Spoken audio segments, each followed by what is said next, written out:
Hello, everyone, and welcome to a Mount Royal University event or an Educators in VR event. So what you're at today is an event hosted by Educators in VR and Mount Royal University together. So Mount Royal University is in Calgary in Canada. And what we have here is some of the students from that class who are going to talk to you about PTSD and PTSD therapy and so forth. So I hope you really enjoy this experience. Just to give you a little bit of background, this is part of a university course, Psychology 4408, a psychology course about interaction in and treatment in interactive and immersive experiences.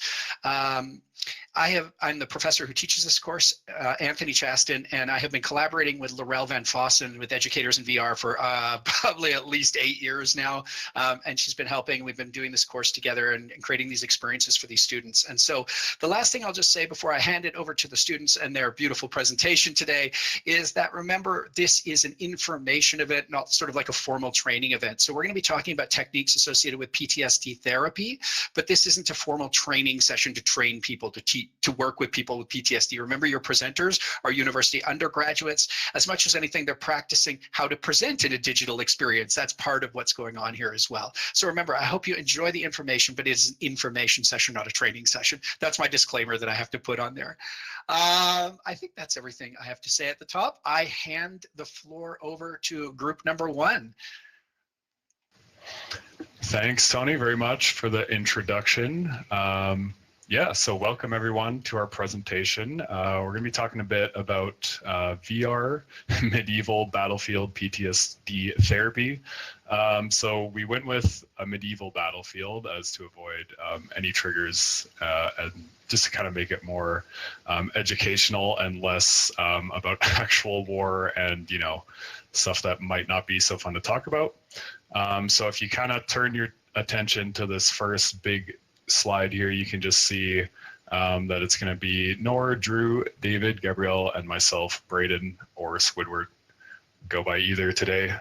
So yeah, just to give you a rundown of what we're going to do. We're going to hang out in this big circle area for a bit. Just to go over some concepts, we got some slides put up here that my group mates are going to talk about. Then we're going to do a scavenger hunt. So we'll set aside like 10 minutes for that. And then we're going to do kind of a little demonstration of how this would work in a VR environment. And then we're just going to kind of, yeah, we have some more slides outside of this box that we're going to talk about, and then we'll have some questions at the end. So I'm going to pass it over to my classmate here, David. He's going to talk a bit about PTSD. So if I can just draw your attention towards the what is PTSD slide, I kind of want to define what we're talking about before we go into it. It makes it a lot more clear for everyone here. So we're going to be using redirectional therapy to treat PTSD in a virtual reality environment. So to start, post-traumatic stress disorder, otherwise known as PTSD, is essentially a psychiatric condition that may occur in people who have experienced or witnessed a traumatic event or a series of traumatic events, which would often lead to them being emotionally or physically, they would feel harmed in that way, and it could be life-threatening, which would lead to a overreactive threat system with poor regulation. That's why people with PTSD, whenever they have triggers, they would sort of react in a way that's uncharacteristic to their person. And as for redirection therapy, we're using a cognitive and behavioral redirection to treat PTSD in a controlled environment. So we don't want to set off any triggers. We want to use this to reduce the maladaptive thoughts and behaviors while also creating adaptive responses so that people with PTSD can apply them to the outside environment as well. So if I can bring your attention over towards what is cognitive restructuring. So there's 4 steps to this. You basically identify what your trigger is, and then the challenge is obviously redirecting the trigger into something more personable to you, or something that you feel is safer. For this cognitive restructuring, you essentially change the thought to I'm in danger to something where I am safe. And then the outcome maybe not to fully get rid of PTSD, or rather reduce it, or make sure you can go on and live your life as a regular person. And then we're going to move on to redirection therapy, which my classmate Noor is going to talk about. Hi, guys. To begin, so redirection is a way of guiding someone away from distressing reaction and towards something safer and more controlled. Instead of letting the brain stay locked into fear, we shift attention and behavior in a different direction. So in PTSD, people often get stuck in an automatic responses like a panic, freezing, or consistently scanning for danger. These reactions come from the brain threat system, especially within the amygdala, which is trying to keep the person safe.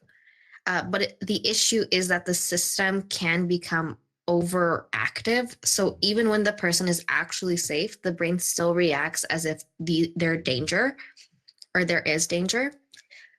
In that, where redirection helps, so instead of trying to fight the fear directly, we give the brain something else to focus on. So for example, focusing on breathing or describing the environment. And what this does is that it begins to activate more rational thinking processes, like the prefrontal cortex, which helps regulate those fear responses. So even though this looks like a behavioral technique, it's actually influencing cognition as well. It helps the brain shift from automatic fear to a more controlled and present focused thinking. Sorry, I'm trying to see the next one. Oh, here we go. So the next one here is behavioral redirection. This slide shows that the full process of behavioral redirection is it starts with a trigger, something that activates the trauma's memory. Then comes the automatic reaction, so panic, freezing, scanning, or threats, or just trying to escape. And alongside that, the reaction there is usually an automatic thought, something like, I'm not safe, or something bad is about to happen. So the behavior and the thought are happening together. Now, normally this cycle continues and reinforces itself. The person reacts, avoids, and then the brain learns that the situation is dangerous. But with behavioral redirection, we interrupt that cycle. And instead of letting the reaction take over, we introduce a new behavior. Instead of scanning for danger, they might focus on specific objects in the environment. And instead of freezing, they might adjust their posture or engage in a simple action. And here's the key part. When a behavior changes, it also starts to influence thoughts. So as the person stays in control physically, their brain begins to update its interpretation of the situation.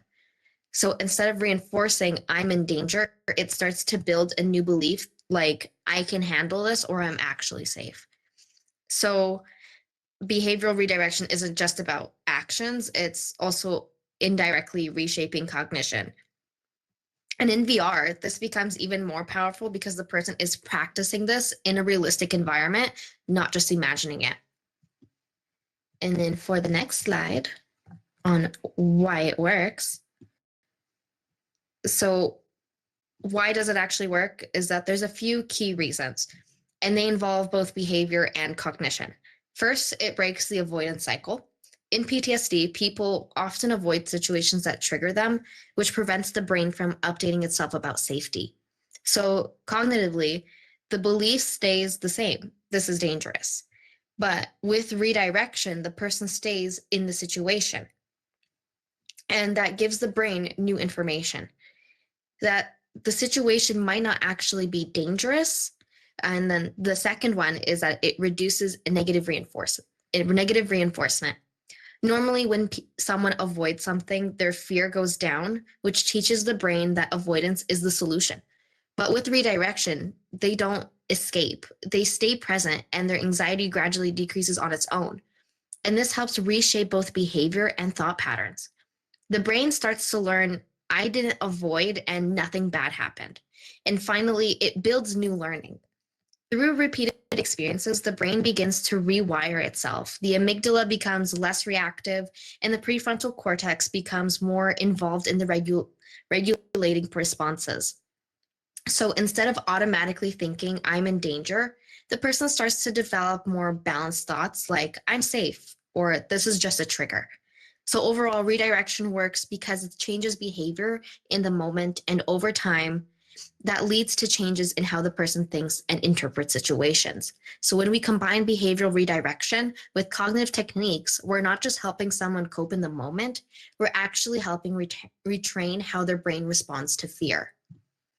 And then my group member will also take over to the next slide. Okay, so we're going to be talking about the response trauma. So when someone experiences a trigger, their brain reacts automatically, often before they have time to think. This response is part of the body's survival system. Even if the danger has passed, their body reacts as if the threat is real. So they can often freeze, where their body becomes still, attention narrows, and the person may feel stuck. They can panic. This can quickly shift their heart rate to increase, their breathing becomes rapid, and the body prepares for danger. And they can scan their environment where they're searching for signs of threat and focusing on things that make them feel unsafe. And this is where redirection becomes essential. First step is breathing, redirecting to slow their body down. By focusing on their breathing, the individual begins to signal to the body that it is safe. And then they can ground in the present moment. This involves focusing on the sensory details. This can shift their mind away from the past and back into the present. And then there's focus, where they guide their attention towards something specific and safe. And this is why VR makes redirection stronger over here to this board. Virtual reality strengthens redirection techniques because it fully engages the brain and body in a way that traditional methods often cannot. So in traditional therapy, a person might be asked to imagine a stressful situation, but sometimes imagination alone does not always fully activate the brain's emotional sensory systems, which is why VR can provide visual and auditory input at the same time. So VR could work well because it can activate real emotion and physiological responses while the individual remains physically safe. This means they can encounter triggers in a controlled and safe environment. And this creates an ideal condition for practicing redirection because the response feels real, but the risk is removed.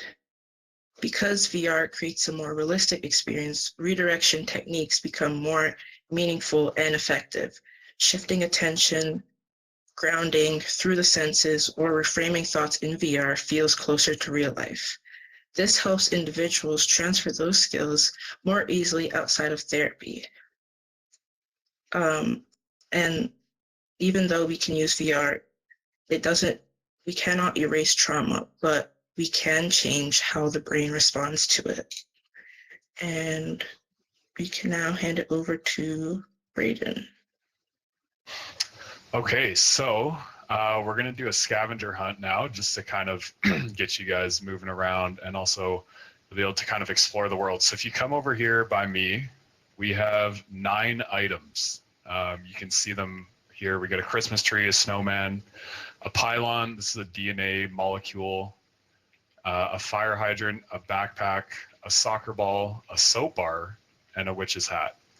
So we've hidden the items in the world, but they are all outside of this central area. So if you walk out through here, if you walk right through the wall, we kind of have like set up a battlefield. We've got 2 separate bases, and then we got kind of a like sensory area over here on the right.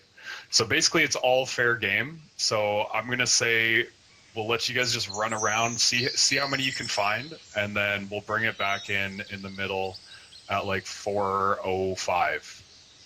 So yeah, it's all fair game. All these, this battlefield all the way out here, and then that little sensory area with the trees and stuff is where they're hidden. So good luck. Oh, and I'll also mention, while you're doing that, try and take a look at some of the slides too.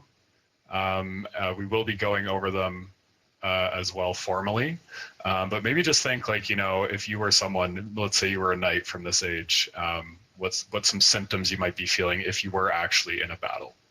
You know, would it be maybe triggering? What would be triggering about it? And then given what my classmates expertly just talked about, how would you kind of redirect or use some cognitive restructuring while you're going through? So yeah, enjoy.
I don't want you guys just to be finding stuff in complete silence. So here's some background music just to help you guys out.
Okay, so I think just in the interest of time, I'll just give you 2 more minutes. So at 4, if you want to kind of meet us back in the main area, and then we'll continue.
Alrighty, Braden, do you want to bring it back?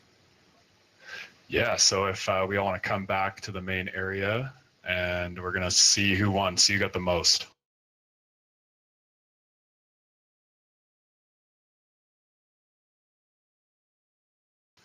Okay, so if you guys want to react using the, I guess, thumbs up emoji would be best. If you got, let's say, 3 or higher, do the thumbs up.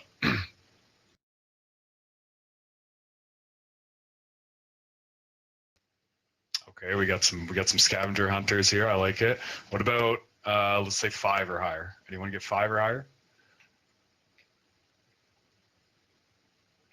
Okay, I think I see 3. What about 6? Anyone 6 or more? Okay, Iron Coach got 6. Nice. Laurel and Liam. Okay, it's coming down to it. What about, how many is there? 3, 6. What about 7? 7 or more? Oh, do we have a tie? Okay, anyone with 8? I think there's 8. Oh, there's 9 total. Iron Coach got 8.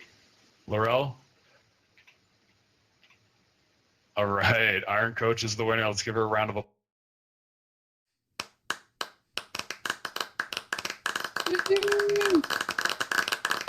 Good job. Okay, so I hope that was kind of interactive for you guys. So we're gonna do kind of a little bit of a role play, and I will just disclaim again, we are undergraduate students. People that are actually practicing these therapies, you know, have masters at a minimum and probably a lot more research than we have on the topic. So yeah, we have kind of just made an ID profile here just to kind of play into it. So Mr. Rez is going to be Sir Adrian for the purpose of this, and I'll be acting as his therapist. Obviously, I didn't have a therapist back then, but just go with it. So he's 34. He's a knight. It's his rank. He was a crusader in the Crusader War, actually, and he's now a veteran, and he has been diagnosed with PTSD. So we're going to do a demo and kind of walk through. So if you guys just kind of want to follow along, I think that would be best. And we're going to go out into the battlefield. So normally the way this would work, as we've kind of went over briefly, is there's going to be a therapist in the VR environment with the actual client. And so they're there just to kind of facilitate and kind of make sure everything goes as it should. And yeah, so let's do it. Okay, Sir Adrian. Yes, Why don't you I. come out? Let's Yes, just walk around a little bit and let's see how we're feeling, okay? Sire, I don't feel so good, sire. Okay. What are you feeling? Maybe describe some of your symptoms to me. Uncomfortable. I feel a little jittery. This battlefield, it's bringing back memories. I see. Okay. Okay, that's good. That's what we want. I just want to remind you you're safe in here, and we can end this at any time. Yes, sir. I'm good to continue. Okay, let's keep walking through. Let's see how we're doing. No further. No further. Please. No. Okay. Please come That's back this right. way, please. Okay, so let's do a bit of orientation. So I'm just going to ask a few questions to ground you. So why don't you tell me, where are you right now? I'm in VR, but I feel like I'm back when all those traumatic memories happened to me. I see, but I just want to make sure. Do you know you're not in danger right now? I don't feel like I'm in danger, Okay, but good. this field, the memories, they're coming back to me. That's okay. I'm here with you. Okay, so let's do a bit of behavioral control and breathing. So I just want you to kind of feel your body and just make sure you're sitting upright and that both of your feet are flat on the ground. And then we're going to do a little breathing technique just to kind of ground you. Okay, so I just want you to breathe in for 4, hold for 4, and then out for 4.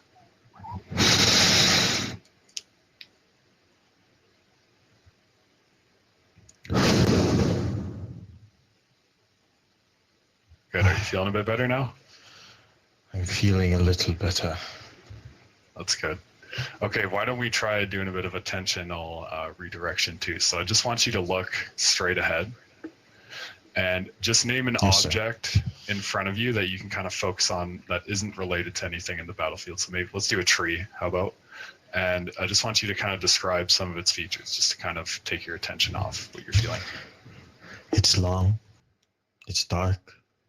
Very oaky texture. It's rough. It's soothing in a sense. Very peaceful.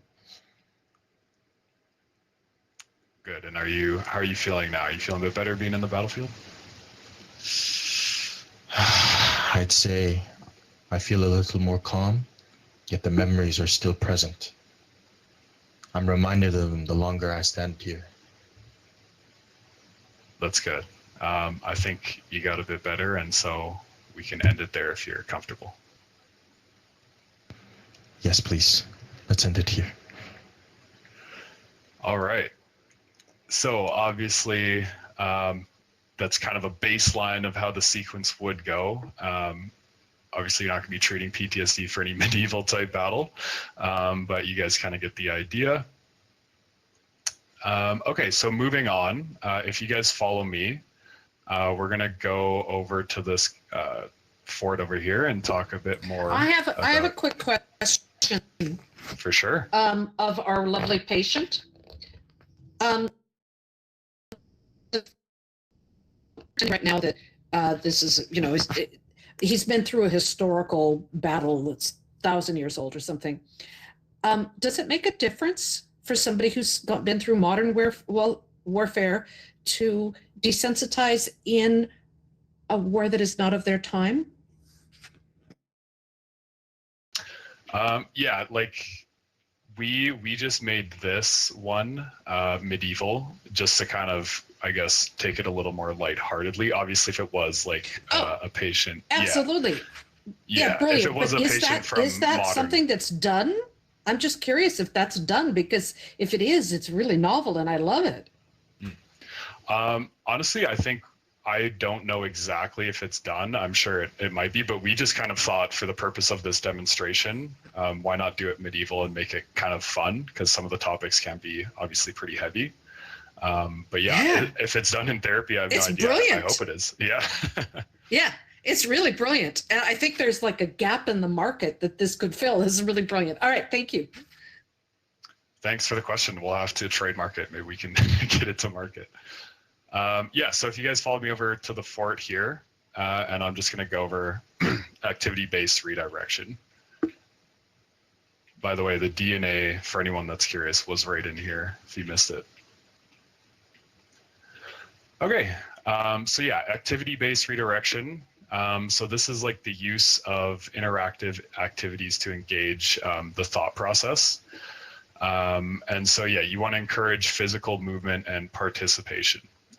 So the way I like to think about this one is when the trigger happens or when that negative thought process occurs from like a PTSD trigger, we basically want to get them doing an activity that's going to kind of soothe it or otherwise redirect it, change the context, that kind of thing. So it's a focus on like a behavioral replacement.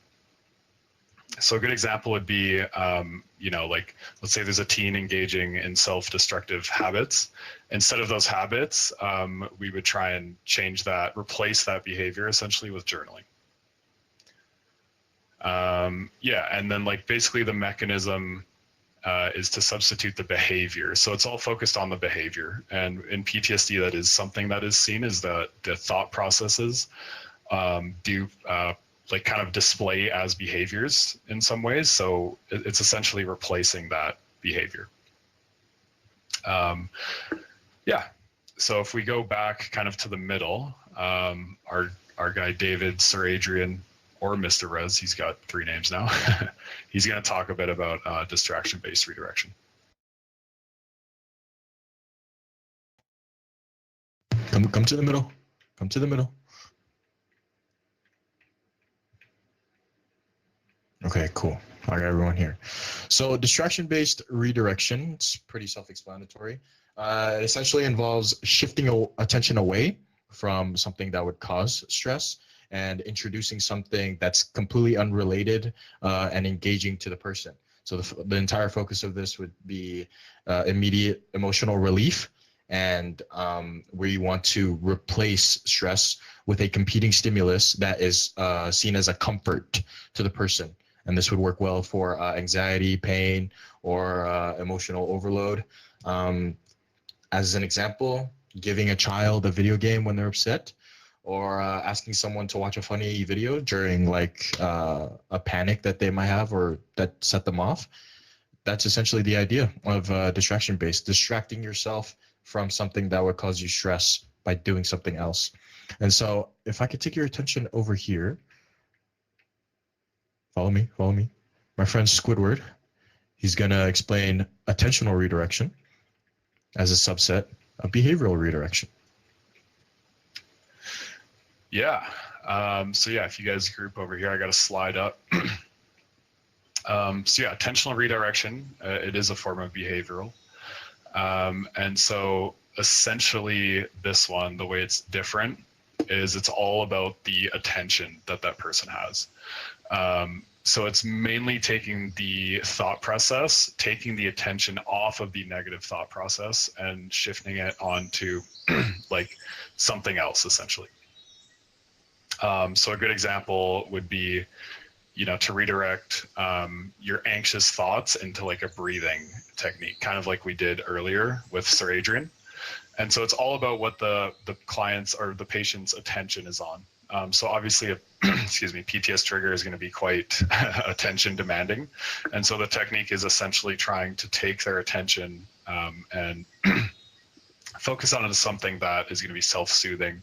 And obviously this is going to be, personal for each client. You're going to want to figure out what will work for them. But these are there's obviously an endless number of techniques that you can kind of work with the person to figure out what works for them. So another, way to think of it is essentially taking that thought process that's living in the head and in your cognition and putting it your attention onto something bodily or a sensation, like a breathing technique, focusing on 4-3-2-1 method of grounding. And yeah, just to summarize, it's basically taking that mental cognition and turning it into some sort of physical self-soothing activity. So yeah, we got one more area to check out, and I'll pass over to Gabby to show you guys that one. Okay, so we can all head to the little garden area over here.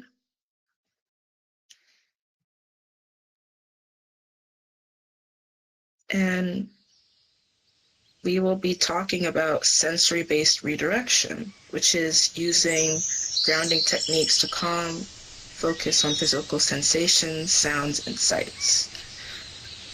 So sensory redirection helps bring the person back to the present moment by focusing on what they can see, hear, or feel around them. They may be asked to look around and notice what they can see. So in this garden, you can see trees, flowers, a bench, a well, you can see lots of different animals. They might also be asked to focus on what they can hear, such as the wind or the birds chirping right now, or even the quiet stillness. And so by focusing on these sensory details, the mind is redirected away from distressing memories and back into the present moment.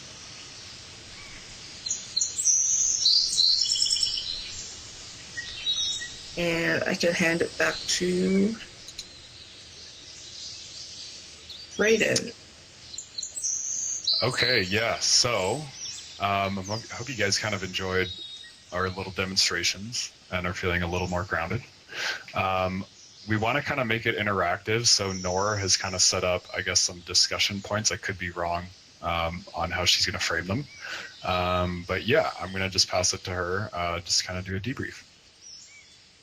Okay, so I kind of wanted to interact more with you guys by asking questions, and I would really love if you guys would just answer back. It's free for all, so anybody could kind of respond. So the first question is, what was one concept from today's presentation that you found most interesting or surprising?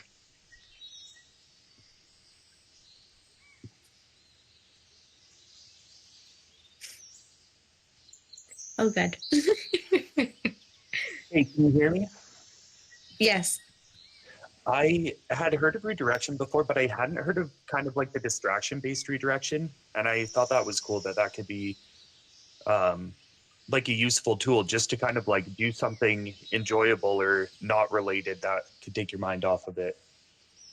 Yeah, and I thought this was really nice because it almost desensitizes someone to with the scavenger hunt, how it kind of desensitizes you to the area to begin with as something that's fun and interactive. Yeah. So that's a good one. Thank you. Yeah, I like that treatment it doesn't always have to be focused on thinking about the event or reliving it or things like that. It can just be kind of getting out of your head for a moment. Exactly. Yeah. Anyone else had anything to share as well? Can you see this being used in such a way that the therapist would kind of call up a world that would fit the circumstance of the trauma in the first place?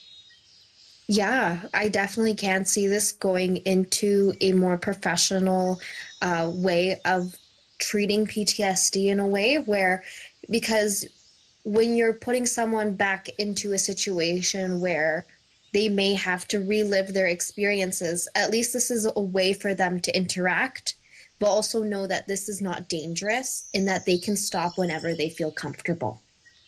Mm-hmm. And if I'm not mistaken, Tony has made worlds for psychologists. Yeah. Yeah, I can speak to this a little bit, Steph, in that I have built a couple of worlds for registered psychologists here in Calgary to use with PTSD. And we set them up.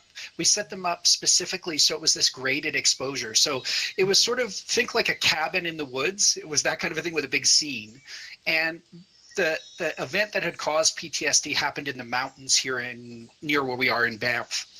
And so it was a scene that you could see where it had occurred way off in the distance in the mountains. And that was as comfortable as this person was going to get at this point in terms of getting there.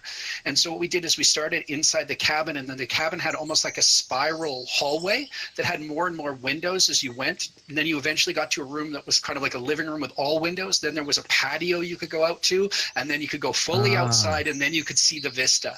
So it's like this graded exposure. You expose them to the stimulus until they're starting to feel a little uncomfortable, then you can bring them back where they feel comfortable. And so I basically create the space, and the therapist works with the client in the space to move them through it at the rate, obviously the therapist at that point uses their judgment as to how to move them through and how to use the space. So that was one example. Fantastic. Thank you. Does anyone else want to share anything as well on what you found most interesting or surprising at all? Well, I do want to. You go ahead. I was just going to say, I can see this not just helping people with PTSD, but definitely helping people who have always dealt with anxiety. Like myself, I have to recounter my brain. Instead of seeing something in a way that scares me, I have to rework it and tell myself that I'm not scared or freaking out. I'm excited, because the body doesn't understand either or. It still sees it as the same. So I even see it definitely helping with people who have always had anxiety in life as well too. So yeah, that's super interesting. I love that take. Yeah, this could definitely be used for other ways of treatments for other disorders as well. So that's a really good point. Thank you for sharing that. Yeah, I can jump in on that too a little bit, Lance. That's a great point, because what Lance is seeing is the parallel between these, that the types of techniques that we use to treat PTSD overlap with a lot of the treatments that are used to treat other anxiety-provoking disorders. And that could be, generalized anxiety, that could be and a wide variety of anxiety-based disorders anyway. And so we can use very similar techniques in a broad range of these. These redirection therapies are also used quite a bit with OCD. And even treatment for phobia isn't that much different, right? It's a similar thing. You approach and you come back, you try to, it's a similar thing, right? Anxiety disorders in various forms. Yeah. Again, I feel like this realm or world is just helpful to just desensitize you to the trigger, which is really nice. Yeah. If you guys like, I can move on to the next question. How do you think virtual reality compares to traditional therapy methods in terms of effectiveness?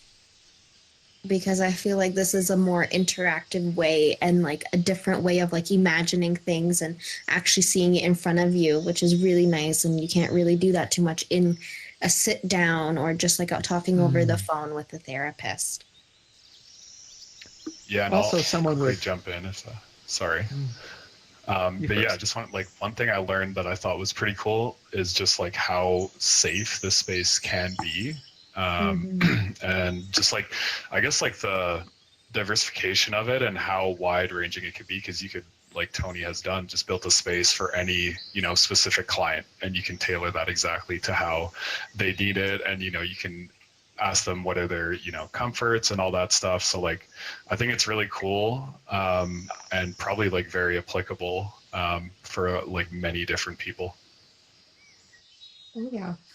I might add that people that do not have imagination or visual imaginations, like someone with aphantasia, would really benefit from this, because they may not be able to just imagine things on command.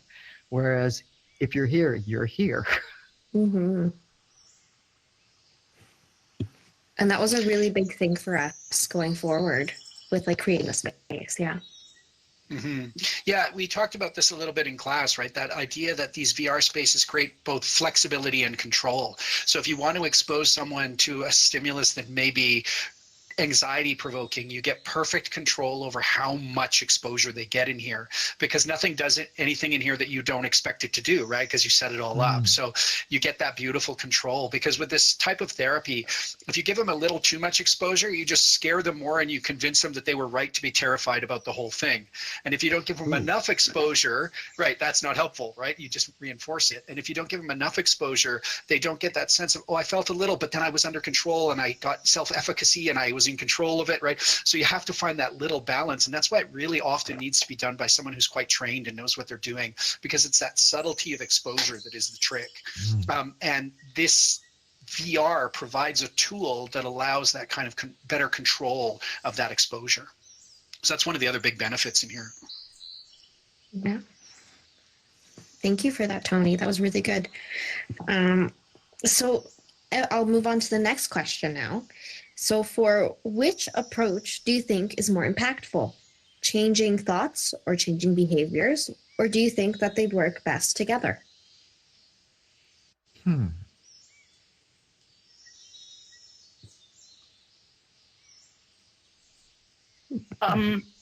I think they kind of work better together, because if you change how you see things, that will affect the other as well too, like see and think things and everything. So Yeah. but that's me though.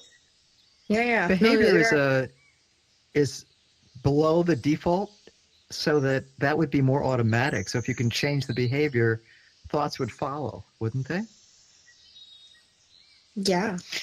I think you see in the literature it happening in both directions, right? Where you sometimes you change the thoughts, and so then someone can engage in new behaviors. But other times there's those strategies they use where just act like you're in a good mood, and in a minute you'll feel like it. Like that kind of thing works as well. Like so smile and yeah, those old things. So this actually can definitely work in both directions. But obviously, if in a clinical setting, a strategy that targets both simultaneously is probably most effective. Yeah, I did some additional research. If you guys want me to say the answer, or if you guys have more guesses, please let me know before I say the answer.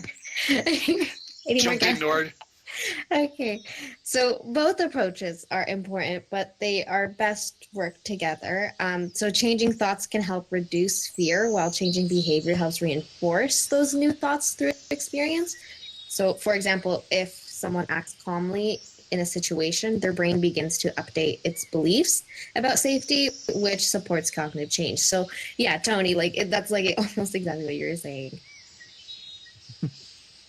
And you can get into a situation here in VR where we can create almost like you guys tried to do with the scavenger hunt. I think that was the point of it, was to try and make it playful, right? So that expanding on that idea where you're trying to create an environment that now all of a sudden you're meeting with this person, it's going to be all intense, but it isn't all of a sudden. It's light and it's playful, and we go and have a good time, and then maybe all of a sudden the walls start to break down and people start to go, okay, I'm willing to talk about it now. So maybe VR is unique in that it can play that sort of a role quite easily, because it's easy to make playful worlds. I'm going to finish off at that point. And I actually, as I said, I do have to go. It's right at 4:30 right now. So I am going to take off, but this was a fantastic event and I wish I could stay a little longer, but I hope you guys all continue the discussion as long as possible. So thank you very much, everyone.